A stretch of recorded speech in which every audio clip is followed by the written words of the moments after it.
Welcome to the Marine Conservation Happy Hour. This is Dr. Scarlett Smash. I'm here with Dr. Kraken, who is totally a squid right now. Is this being videoed for the YouTube? Yes, of course. Oh, absolutely. Oh, perfect. I mean, that's why we have the wonderful squid on your head, right? This is one of my favorite hats. This was like hand crocheted. It's beautiful. By a chum on Etsy, and it's actually full of it's actually got a marine conservation t-shirt in here to give it sort of a bit of a body here. Yeah, I like it. Well, right now I am still wearing my wonderful, this is a dragon. It's handmade. It is from NowBraceYourself. I also am wearing Pendragon's beautiful corset. Pendragon Costumes. Oh, that's all I do. Yeah, I've put a lot of money into Pendragon because of buying costumes for you already. And now brace yourself. Oh my goodness, they're gonna make out like bandits because of us. I'm obsessed. Oh, I love Now Brace Yourself. What did we name my dragon, by the way? Gilbert. Yes, Gilbert the dragon. Dr. Kraken, oh man, it's like 4 p.m. now. We've had a grand marathon. We've been talking so much science, sort of recorded and non-recorded, putting the world to rights, you know, basically saving the world. Saving the world with alcohol. Yeah. With a few drinks. I feel like that's our way of doing it. Dr. Kraken, I'm still doing Momoas, bottomless Momoas. That's the only way that you can have Jason Momoa is bottomless. And Dr. Kraken, what are you drinking? You went from champagne to some champagne and mead. I just don't even know where you're at right now. Yeah, I've actually gone through the entire bottle of champagne, and the mead is courtesy of Lorelei Carrera, who is a Cyrenian scientist. She actually made this mead herself. She gave me a bottle. Absolutely delicious, but I was cutting it with a bit of champagne, and that was just straight mead. Now it's just straight mead. And knowing Lorelei, this is probably like, I don't know, 30%. 35%. Oh, it's really strong. It's really strong. It's like sweet honey tequila. Bees in her backyard? She gets a lot of the honey from a project which is being sponsored by George Mason University, where they are using native bee species to grow honey.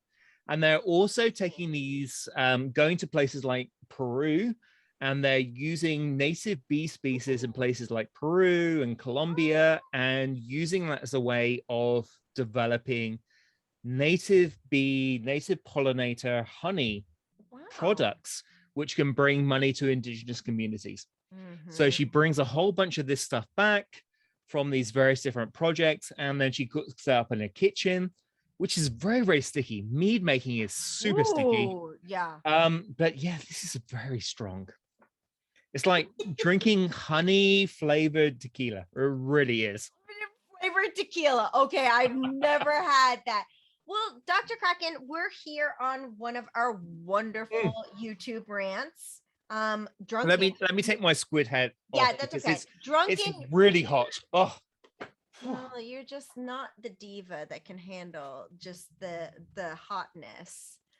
I'm literally the color of the squid behind me, and I'm able to do it. Anyways, you live in Florida. Oh, I'm from the UK. Heat is something we don't do until climate change. I'm a complete fire sign, and so Diva is my name. All right, so Dr. Kraken, we're going to continue our wonderful YouTube special episodes. It'll be a rant, and our rant will be about how the marine conservation field has changed, and we're talking about marine science, marine conservation, marine mammals. I mean, anything that is involved in ocean science, any kind of field that's involved in that. And that can also be climate change. That could be involved in climate change. And again, this is all about our perspective, right? Our experience, what we've seen, and what we would suggest. Yeah, marine science is really like, if you've seen the movie about Ferris Bueller's Day Off, you know, life changes really fast. And marine science really is changing very, very fast. My boss used to tell me that marine science was a lucrative field, that there was very little competition. And if you got a PhD in marine science, you could be guaranteed of a really, really good academic job.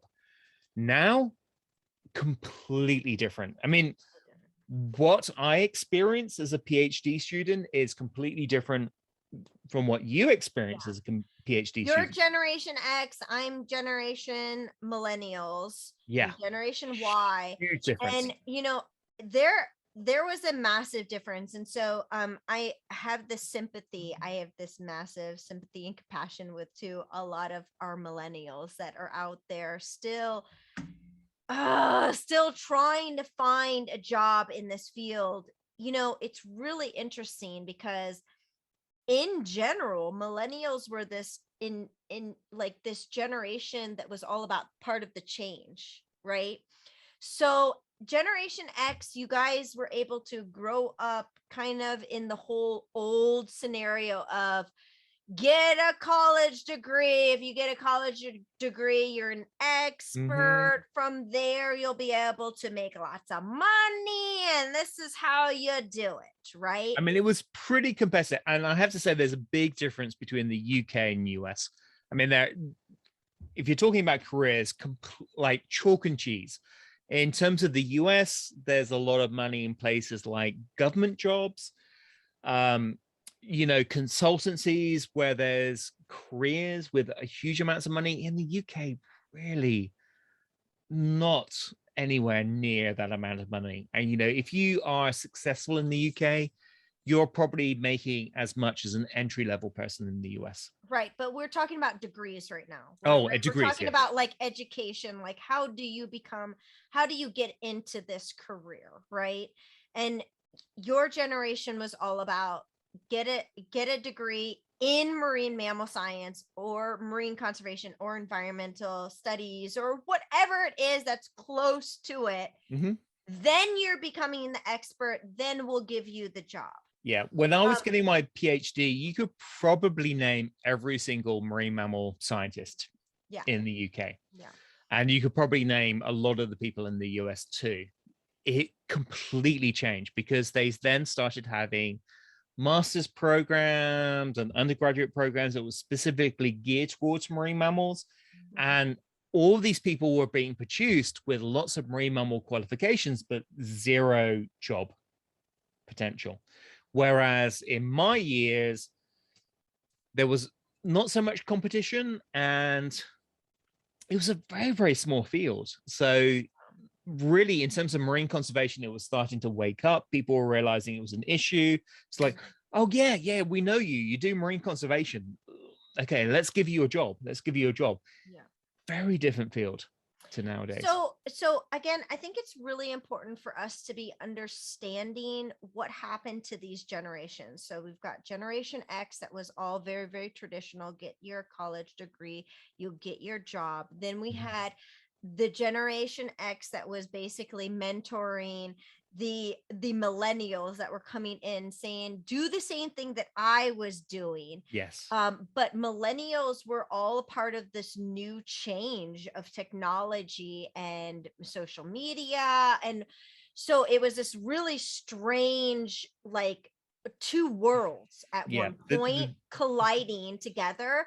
The sort of the Gen X were realizing that they were going through like the sort of the Reagan years, the Margaret Thatcher years, realizing that environmental issues were going to be important because they were destroying the world.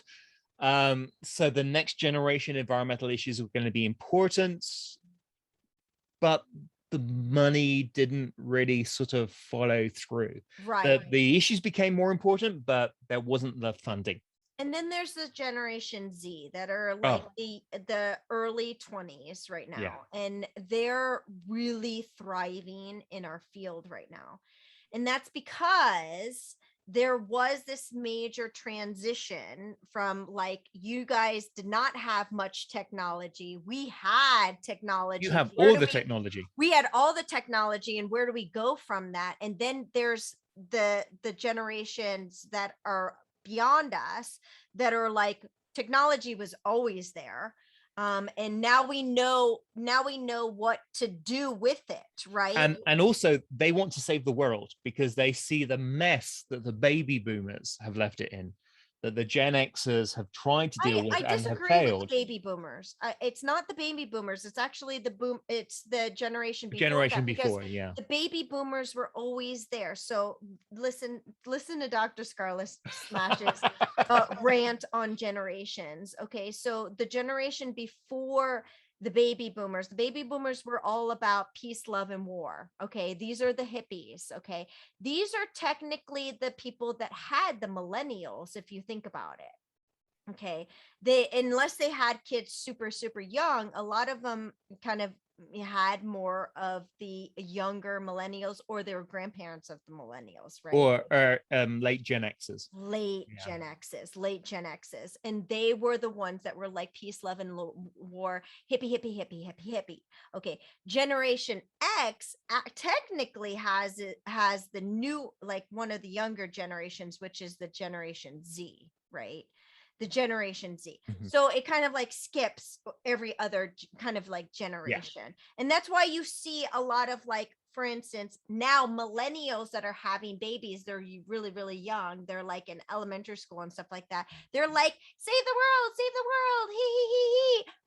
They were kind of part of the generation that was like peace, love, and war. Yeah, peace, love, and war, man. That's what, and you'll notice that if you kind of see the generation they're kind of skipping in this interesting generation.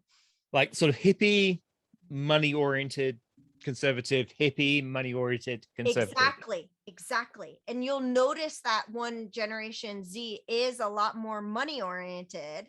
They might have some hippie-ish because they are surrounded by that type of generation. But because of climate change. Climate change is the thing. Totally. It's part of the world. It's part of the world, and it's affecting all of us. But then the children are like straight up like, we fight the fight. And you see how that is, because we have the hippies, then we have the millennials that are like, why are we doing this? They're the Y generation. Why are we doing this? Not allowed, Black Lives Matter, this and that, you know what I mean? That's and then we have the little ones that are like, save everything, that's it, we are petitioners at 10 years old, you know what I mean? And this is how the Thunberg generation. There you go. All right. So anyways, my point is that we're on this wonderful scale, and the Generation Zs that are in college, graduating college, that kind of stuff, they have an advantage, and their advantage is the technology. They also have a lot of millennials that are saying, don't do what we were told to do. Don't do it. We became unemployed. We're unemployed. We followed these two generations before us telling us to do this, and we're unemployed. We have these degrees. We're not able to do anything. We're not able to do anything with it. We're broke. And so the next generation is like, we're learning from this lesson. And what they're learning is we're going back to almost trades, right? Like really important skills, which we were totally lecturing 3 years ago when we started this Marine Conservation Happy Hour. I was saying, go into trade again, go into skills that you don't think is important, and you'll still get into our field. Yeah, things like doing GIS or statistical analyses, or these sorts of trades, financing, budgeting, technology, science communication, driving becoming a captain, all these useful. things. That's what I'm saying. And I see it constantly, where a lot of the Generation Z is becoming captains. They're only getting, maybe they've got their undergraduate degree and they're already excelling more than I am in the actual field of science, out in the field, because they did this, and this, and this. They have the right guidance, and that's what's going on.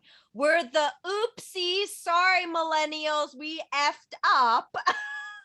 But millennials are the ones that don't do that and don't do this, and we're not allowed to do this, and F that Black Lives Matter, and F this LGBTQ is all about everything, we accept everything, everyone, we love everyone, that is it, we're part of the peace, love, and the baby boomer Gen X world does not exist anymore. So do not listen to sort of valedictorian, sort of plenary speeches from people who are in their 50s and 60s about this is what you need to do for your career, because that is no longer relevant. It's no longer. It was relevant when they were students, but it very quickly became irrelevant maybe 5 to 10 years later. So this is kind of, this is encouraging for those who never really got into this degree.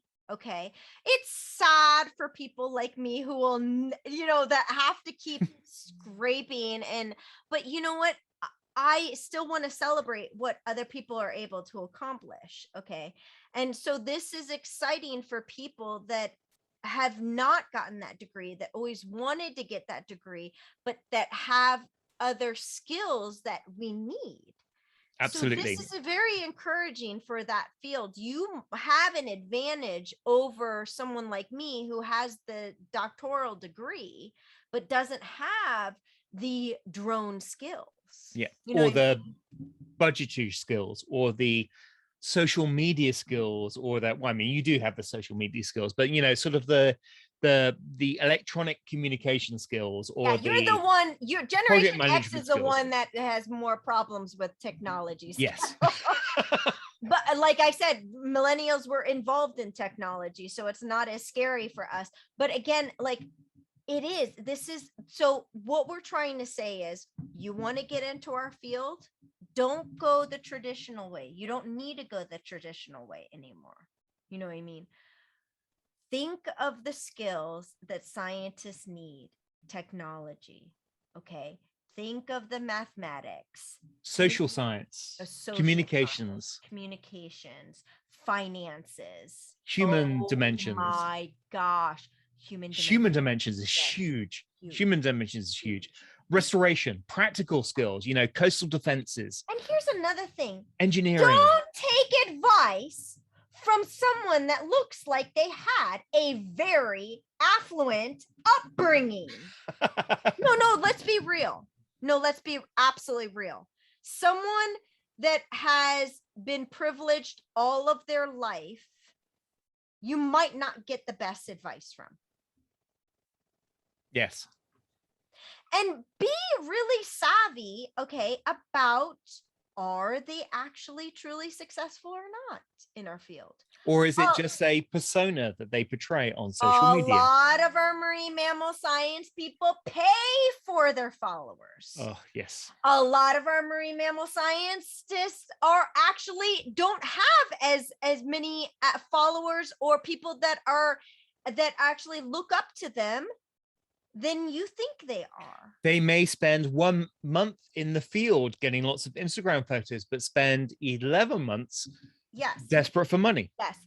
See if they're true to their, are they real?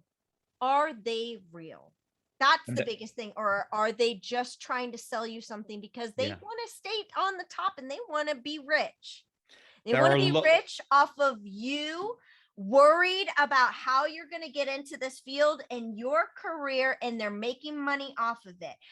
Dr. Scarlett Smash and Dr. Kraken, we're giving you free advice that we don't need anything. Like we just want to make sure that you're getting the best information. Yeah. Don't base your career trajectory on people that you see on Instagram, because very often that is completely fake. No, you Yeah. don't know. You don't know if they're truly, actually, fully successful.